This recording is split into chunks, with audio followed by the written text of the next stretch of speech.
बच्चों example number 15 करते हैं हम लोग। और देखिए 15 में मैं थोड़ा डायग्राम बना के भी बता दूंगा आपको। लिखा है लेट फंक्शन 2 3 4 5 है, इसका डोमेन और ये कोडोमेन 3 4 5 9। जी एक फंक्शन है जिसका डोमेन 3 4 5 9 और codomain 7 11 15। Be functions defined as, इस तरह से इसका डेफिनेशन दिया है। और अंत में हमसे ये जानना चाहते हैं कि गॉफ बता दीजिए। तो हम लोग पहले डायग्राम बनाते हैं, फिर हम दिखा देंगे कि आप किस तरीके से बातों को लिख भी सकते हैं। और ये देखिए एक एफ फंक्शन ले लेते हैं हम लोग, सेट ले लेते हैं, ये वाला सेट, दूसरा सेट और ये तीसरा फंक्शन के लिए तीसरा सेट। पहले सेट में क्योंकि इन्होंने नाम नहीं दिया है, अगर आप चाहें तो उसको सेट ए बोल सकते हैं, समझाने के लिए बता रहा हूं। इसको बी बोल दीजिए, बी सेट ये रहा और ये तीसरा सेट सी रहा। तो इसको आप ए सेट बोल सकते हैं, बी सेट बोल सकते हैं, सी बोल सकते हैं। अब ए सेट में वैल्यूज थी 2 3 4 5। ये देखिए सेट ए है, इसमें वैल्यूज डाल दी। और बी के अंदर आपका सेट 3 4 5 9 है। और बी हो गया, अब सी में है 7 11 15। ये सेट का फॉर्मेशन हो गया। अब देखिए ये कैसे कनेक्टेड है भाई। ये जो फंक्शन है ये एफ फंक्शन है, ये जो फंक्शन है ये जी फंक्शन है अकॉर्डिंग टू क्वेश्चन। अब दो एफ का डोमेन किससे इसकी इमेज क्या है 2 की, वो भी दे रखा है इन्होंने। देखिए F2 लिखा है ना, तो इसका डोमेन 2 है तो इसका इमेज 3 है। तो 2 का रिलेशन या इमेज क्या हो गई 3। फिर F3 की देखिए 4 है, 3 की हो गई 4, फिर 4 की हो गई 5 और 5 की हो गई फिर से 5। ये देखिए जो उन्होंने बोला है मैंने लिख दिया। अब यहां पर आते हैं हम लोग। अब जी वाले फंक्शन में, तो जी में 3 की और 4 की इमेज 7 है, तो इसको थोड़ा मैं इधर लिख देता हूं। जी की 7 है और 4 की भी 7 है, तो 2 की 7 हो गई। इसके बाद 5 और 9 की 11 है, 5 और 9 की 11 है। ये देखिए 11 बन गया। ये फंक्शन की कहानी है पूरी, आप समझ पा रहे होंगे ना। तो अगर आप गॉफ क्या होगा, तो गॉफ ये देखिए एफ था, यहां लिखो नहीं, दिख ही नहीं रहा होगा आपको। और यहां से यहां रिश्ता चाहते हो, ये this is the gof diagrammatic representation में। तो गॉफ अगर निकालना चाहेंगे, अगर फंक्शन लिखो, इससे निकालते हैं फिर नॉर्मल हम करके निकालते हैं, आप बिल्कुल बात पकड़ में आ जाएगी आपके। तो गॉफ की अगर मैं बात करूं, जो कि मैप्ड है इस क्वेश्चन के बेसिस पे जो हम लोगों ने माना है ए टू सी। और गॉफ का जो सेट आएगा, मतलब ए वाला जो सेट होगा, जैसे ये लिखा हुआ है बेटा, तो ए में तो ए वाले रहेंगे 2 3 4 5, ये ए वाले रहेंगे ना 2 3 4 5। इसीलिए आपको बताया था कि इसे जब गॉफ लिखते हो तो इसका जो डोमेन होता है वो सेट ए होता है। तो सेट ए का देखिए लिखा है ए टू सी, तो ए के लिख दिए। अब ये ए से लिखने के बाद मैप्ड कैसे है गॉफ, और ये मैपिंग है सी से, तो सी है 7 11 15, ऐसे लिख दिया समझाने के लिए आपको। अब आप आसानी से इस तरह की फंक्शन की वैल्यू लिख सकते हैं। जैसे आपने पकड़ा गॉफ, ये मैं एक चीज बता रहा हूं आपको, और यहां पहले रखा 2, देख पा रहे ना 2 का। तो अब अगर यहां पर देखिए 2 आपने रखा है, तो फाइनली आप 3 पे गए, 3 से आप 7 पे गए, तो इसका रिजल्ट 7 आ गया। ये समझाने के लिए, बाकी नॉर्मल प्रोसेस में भी बताऊंगा, मेथड 2 जो किताब में दिया है फट से निकालने वाला, लेकिन समझ में आपको आना चाहिए। गॉफ हो गया 7, फिर आप आ गए गॉफ 3 पर, क्योंकि ये डोमेन है इसका, तो 3 पे आ गए, तो आप 3 पे चले, 3 से 4 पे पहुंचे, 4 से फिर 7 पे पहुंचे, फिर इसका आंसर 7 आ गया। फिर आप गॉफ चले 3 के बाद 4 पे चले आप, तो 4 से स्टार्ट हुए, तो 4 से आप 5 पे पहुंचे और 5 से फाइनली 11 पहुंचे, तो ये 11 आ गया। अब यहां पर फिर से चलिए आप गॉफ, क्या बचा रह गया 5, इस 5 को ले लो, तो 5 से चले आप 5 पे पहुंचे, 5 से फिर 11 पहुंचे, और ये रिजल्ट आ गया गॉफ फंक्शन आपका। ये हो गया डायग्रामेटिक, मैंने एक चीज आपको दिखा दी। अब एग्जाम में अगर इतना आप सोचना नहीं चाहते तो देखना ही चाहिए, तभी कॉन्सेप्ट बिल्डअप होगा बेटा। ये इसीलिए बताया किधर का डोमेन किधर का को डोमेन वगैरह वगैरह। सिंपल जो किताब में दिया है, उन्होंने क्या बोला है, हमारा फंक्शन होता है g of F X for all x belongs to, अगर यहाँ पे हमने a माना है तो मैं इस वजह से a लिख देता हूँ। अब आप सिंपल सी बात लिख दीजिए g ऑफ x, जो x को बिलोंग करता है a को, तो a सेट ये माना था तो 2 ले लीजिए आप। अब 2 ले लिया तो g लिखा, f2 की वैल्यू है 3, तो f2 की वैल्यू हमने लिख दी यहाँ पर 3, देखिए f2 की वैल्यू 3 लिख दी। अब g3 कितना है, तो g3 कितना है हमारा 7, तो इसको आप 7 लिख दो। तो बेसिकली ये गॉफ में 2 का 7 आ गया, 2 का 7 आ गया। अब इसी तरीके से आप अगले में चलो, g ऑफ f ऑफ 2 के बाद 3, तो इसको f3 कितना है, f3 है 4, तो इसको लिख दोगे g4। अब g4 की वैल्यू कितनी आ गई बेटा, यहां देखो 7, ये आंसर आ गया 7। फिर यहां ले लो gf, 3 के बाद वैल्यू थी 4 की सेट में, तो g ऑफ f4, तो f4 की वैल्यू कितनी है, f4 की है 5। अब g5 देख लो कितना है, तो g5 हमने देखा यहाँ पर कितना है 11 के बराबर, तो इसको 11 लिख दिया। फिर चलो अगले में g ऑफ f ऑफ 5, तो f5 कितना, ये वैल्यू देखो कितनी है, तो f5 हमने देखी 5 है, तो यहाँ पर लिख दिया 5। और हमको मालूम है कि g5 जो वैल्यू थी वो 11 के बराबर है। तो ये आपका देखिए, ये भी गॉफ 7 7 11 11 7 7 11 11। ये मैंने डायग्राम से क्यों बताया कि आपके फंडे ज़्यादा क्लियर हो जाएं। शुरुआती दौर में करने में ये सरल लगता है, लेकिन गहराई या डेप्थ ऑफ नॉलेज इधर से मिलेगी आपको, क्योंकि ये दिख रहा है। जब कोई चीज़ सामने दिखने लगती है और साथ में दिमाग लड़ाते हैं तो ज़्यादा समझ में आ जाती है। तो करने को तो इतना ही मैं कर देता, बुक में इतना ही लिखा है, लेकिन शायद पूरी तरीके से आप एनालिसिस ना कर पाते। तो ये बताने पे है कि क्या हो रहा है इसके अंदर, व्हाट इज हैपनिंग हियर, और कैसे इससे ये बनाओ, कैसे निकाला।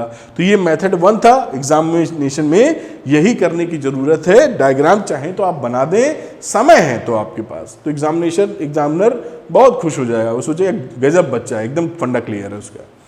और वरना तो इसको आप कर देंगे तो भी मार्क्स पूरे मिलेंगे, जहां तक मार्क्स का सवाल है।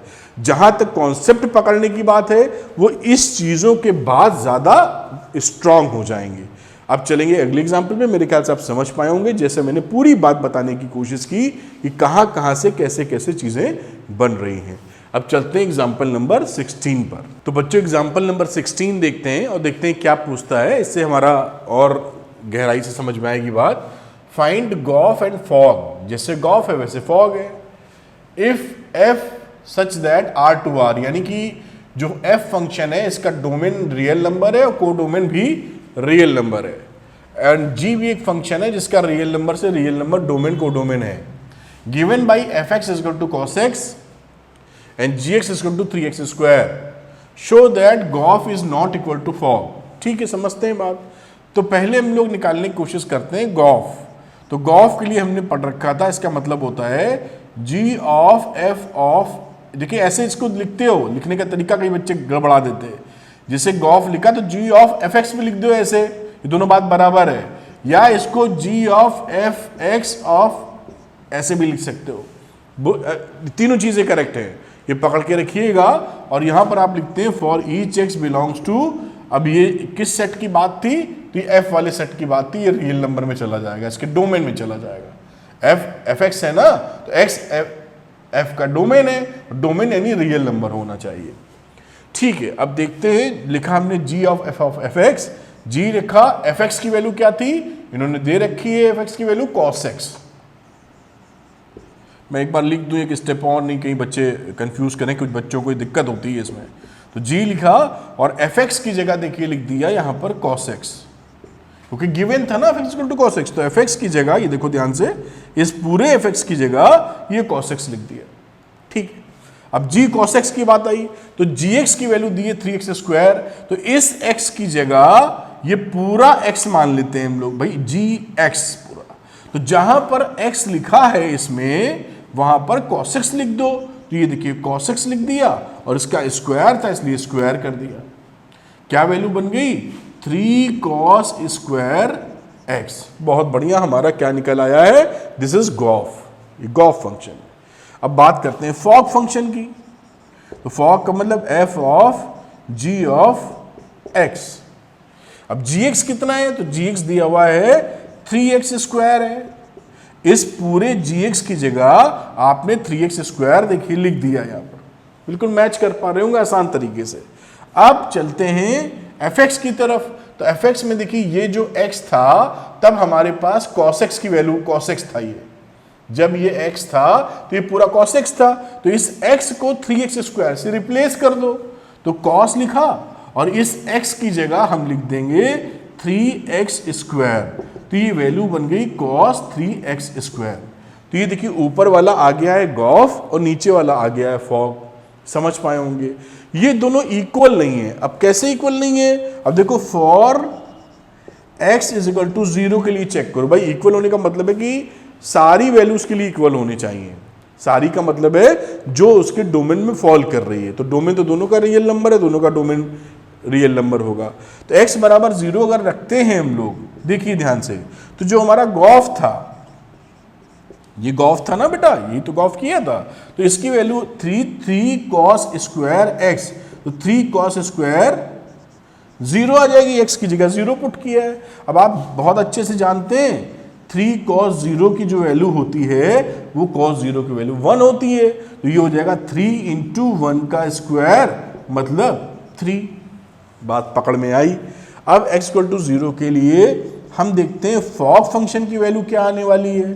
तो आप f फॉग भी निकाल रखा है हम लोगों ने, और ये वैल्यू थी cos 3x स्क्वायर, और x की जगह वैल्यू 0 पुट की है, तो 0 का स्क्वायर, तो वैल्यू हो गई cos 0, और cos 0 होता है 1। तो देखिए x बराबर 0 के लिए ऊपर की वैल्यू 3 है और नीचे की वैल्यू 1 है, तो ये दिख रहा है ना आपको, दिस इज 3, दिस इज 1, तो both are not equal. x equal to 0 पर दोनों इक्वल नहीं, तो दोनों इक्वल फंक्शन हो ही नहीं सकते। एक भी वैल्यू मिल जाएगी तो हम उससे कह देंगे, डिस्प्रूव कर देंगे। तो gof is equal to not equal to fog, और ये जो उन्होंने पूछा था वो हम लोगों ने प्रूव कर दिया। आप लिख सकते हैं हैंस प्रूव्ड या शोड या जो भी बोले। तो इस तरीके से सवाल किया जा सकता है। 3 और 1 वैल्यू बराबर नहीं है, और किसी भी चीज़ को, जैसे मैंने बार बार बोला है, मैथमेटिक्स में या कहीं भी किसी भी चीज़ को डिसप्रूव करना हो, गलत साबित करना हो, तो एक एग्जाम्पल काफ़ी है, जैसे x इक्वल टू 0 बोल दिया। लेकिन अगर सही साबित करना हो, प्रूफ करना हो, तो हमको इन जनरल प्रूफ करना पड़ता है। गलत साबित करने के लिए एक एग्जाम्पल काफ़ी है, और सही साबित करने के लिए इन जनरल प्रूविंग करनी पड़ती है। चलिए देखते हैं एग्जाम्पल नंबर 17। तो बच्चों एग्जाम्पल नंबर 17 देखते हैं हम लोग इसको। तो देखिए क्या बोला है, उसको थोड़ा मैं समझाता भी हूँ आपको। बोला है शो दैट इफ f, एक फंक्शन f है, सच दैट इसका डोमेन है रियल नंबर में से 7/5 हटा दिया है, टू r-3/5 को domain is defined by fx equal to 3x plus 4 upon 5x minus 7, and g का लिखा है डोमेन r-3/5, को domain r-7/5 is defined by gx की वैल्यू लिखी है function 7x plus 4 upon 5x minus 3, then fog is equal to ia and gof is equal to ib। ये ia ib क्या है, आइडेंटिटी फंक्शन है, जहां इन्होंने कहा भी है where a is equal to set a की बात कर रहा है। सेट a क्या है, r-3/5, b क्या है, r-7/5, ia x is equal to x for each x belongs to, for all x belongs to a, and ib x is equal to x for each x belongs to b, or called identity functions on set a and b respectively। तो हमको ये show करना था, ये जो चीज़ दे रखी कि fog की वैल्यू आईए आती है। अब ये आईए क्या होता है, कई बच्चे इसमें कंफ्यूज हो सकते हैं। तो आइडेंटिटी फंक्शन आपने क्लास 11 में पढ़ रखा है, आप ध्यान करें अगर, तो इस क्वेश्चन में पहली चीज़ आपको ये पता होनी चाहिए, इन्होंने बताई है वैसे आइडेंटिटी फंक्शन की, कि आइडेंटिटी फंक्शन का मतलब होता है y is equal to X बेटा। और थोड़ा सा लिखना चाहो तो ऐसे समझ लो, आइडेंटिटी फंक्शन मतलब x की जो वैल्यू होगी fx की, वही वैल्यू हमारी y की होगी। इसका जब आपने पढ़ा था, याद कीजिए क्लास 11th के अंदर, तो वही y इक्वल टू एक्स का कर्व भी ऐसे बनाते थे, क्लास 11th की बात कर रहा हूं। तो ये आइडेंटिटी फंक्शन है, fx is equal to X, यानी x की जो वैल्यू होती है वही वैल्यू y की होती है, दोनों की सेम होती है आइडेंटिटी फंक्शन। यही यहाँ पे बोलने, जब बोलेंगे आईए x, तो आई एक्स का देखिए, इसको वाई कह सकते हो ना, तो Y is equal to X है किस सेट में, ए में, और यहां Y is equal to X कह सकते हो किस सेट में, बी में, तो आई भी बोल दिया गया है, बस इतनी सी बात है। तो आइडेंटिटी फंक्शन आप पहचान गए कि अगर किसी सेट की बात कर रहे हैं जहां एक्स बिलोंग करता है किसी सेट ए को, तो आई ए का मतलब है उस सेट में वैल्यू एक्स आ जाए, और इसी तरह दूसरे की बात है तो दूसरे में वैल्यू एक्स है तो वहां भी एक्स आ जाए या वहां वाई आ जाए, जो भी वैल्यू रखी गई है। ठीक है साहब, अब देखते हैं करके कि दिखाना क्या है। अब यहां पर हमें निकालना है फॉग, तो फॉग लिखा, फॉग लिखने के मतलब F of G of F X, यही लिखते हैं। तो जी एक्स की जगह ये पूरी वैल्यू डाल दी 7x plus 4 F of 7x plus 4 upon 5x minus 3। मैं बिल्कुल आराम से बता रहा हूं, जिससे मैथमेटिक्स अच्छी है नहीं अच्छी कोई फर्क नहीं पड़ता, अगर सीखने की चाहत है तो आप सीख जाएं। तो ये देखिए 7x plus 4 upon 5x minus 3 रख दिया। अब ये वैल्यू बन गई है, देखिए fx, ये पूरी चीज क्या है, ये पूरी चीज कैपिटल x मान लो, ये कट्टम का निशान नहीं है, x है। तो ये अगर आप कैपिटल x मान लेते हैं तो इस समय देखिए यहां पर x था तो वैल्यू इतनी थी, तो इस x की जगह जहां देखिए x है वहां पर x की जगह ये पूरी वैल्यू आ जाएगी, क्योंकि पूरा x है ना, इस x की जगह ये बड़ा वाला x है, तो जहां पर ये छोटा वाला x है वहां से बड़ा वाला x आना चाहिए, और बड़ा वाले x की वैल्यू इतनी है तो ये उस जगह पर इस x की जगह इतनी वैल्यू आ जाएगी।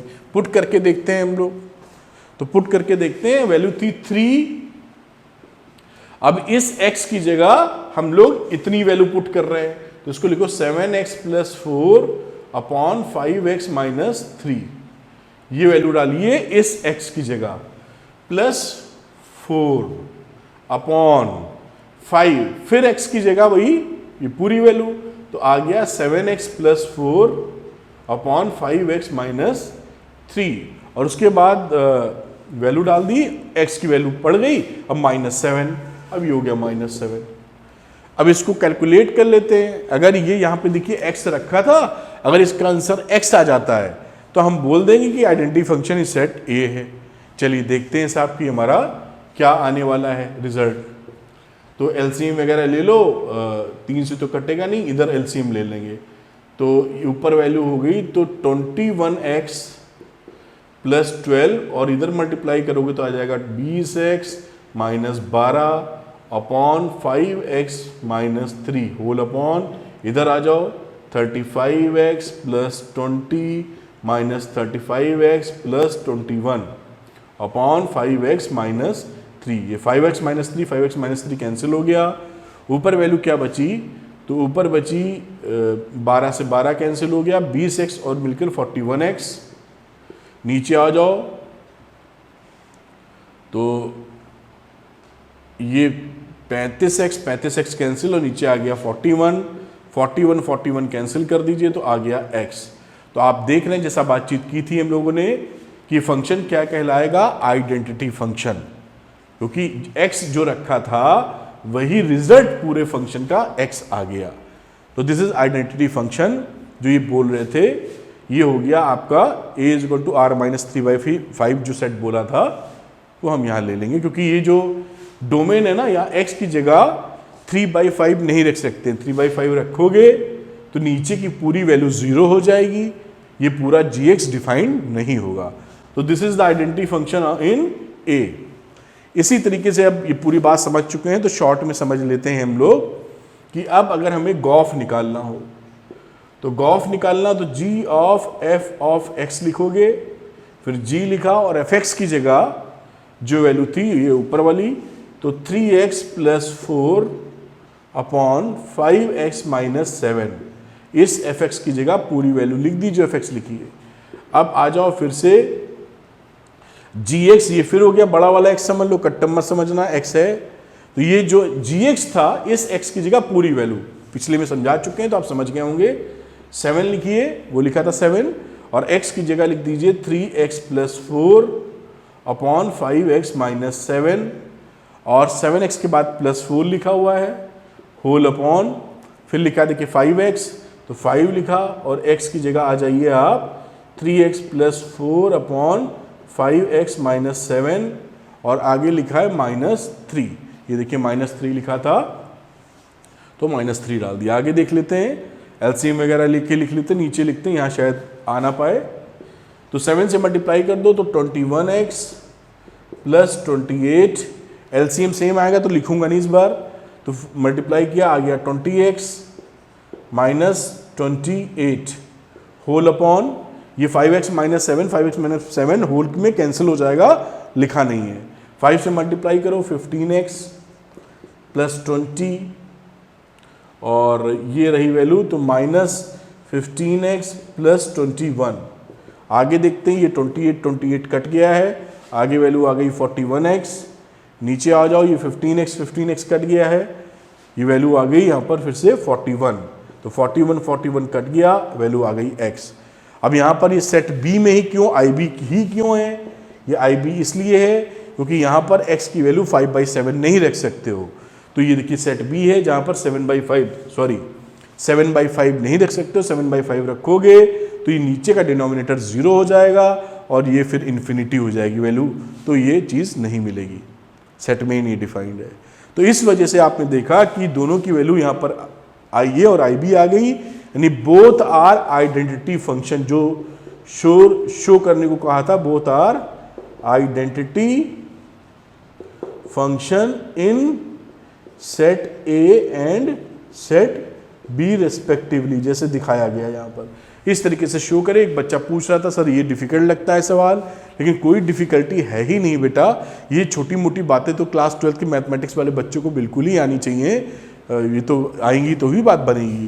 तो ये बहुत आसान सा सवाल है, ऐसा मत देखें सवाल की शक्ल पे ना जाएं, ये मत देखें कि ब्रैकेट ज़्यादा लगा है, 4-6 लाइनें लिख दी गई हैं तो आप घबरा जाएं, बिल्कुल नहीं, शांति से पढ़िए। और ज़रूर जो लंबे सवाल होते हैं, मेरा तो कहना है उनमें दम ज़्यादा नहीं होता, तो ये बड़े आसानी से लग जाएंगे। आगे की बात देखते हैं।